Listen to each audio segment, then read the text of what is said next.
السلام علیکم ورحمۃ اللہ۔ کھانے یا پینے میں پھونک مارنا کیا یہ حرام ہے یا نہیں؟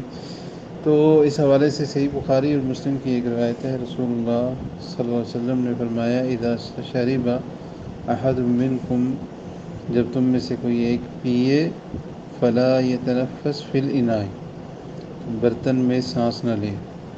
اور سنن ترمذی اور ابو داؤد کی ایک روایت ہے جس میں پینے کے بغیر مطلقاً برتن کا ذکر ہے کہ اس میں سانس نہ لیں اور نفخ پھونک بھی نہ ماریں۔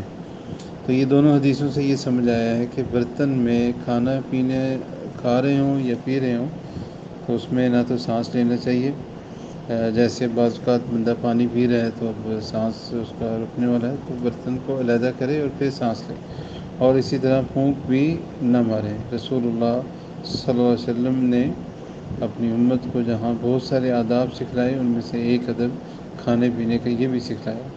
اور محدثین نے، جیسے حافظ ابن حجر ہیں، اس حدیث کی شرح میں یہ لکھا ہے کہ جیسے بندہ جو ہے سانس لے رہا ہے یا منہ سے سانس نکال رہا ہے یا پھونک مار رہا ہے تو ساتھ تھوک آ جاتا ہے، یا بعض کا ڈکار وغیرہ آتا ہے تو اس کے ساتھ جو ہے کچھ بدبو بھی آ جاتی ہے۔ تو اس سے بچنے کے لیے رسول اللہ صلی اللہ علیہ وسلم نے یہ ادب سکھلایا ہے، تو ایسا نہیں کرنا چاہیے۔ کھا یا پی رہے ہوں تو برتن میں نہ تو پھونک مارنی چاہیے، نہ ہی برتن میں سانس لینا چاہیے۔ واللہ اعلم بالصواب۔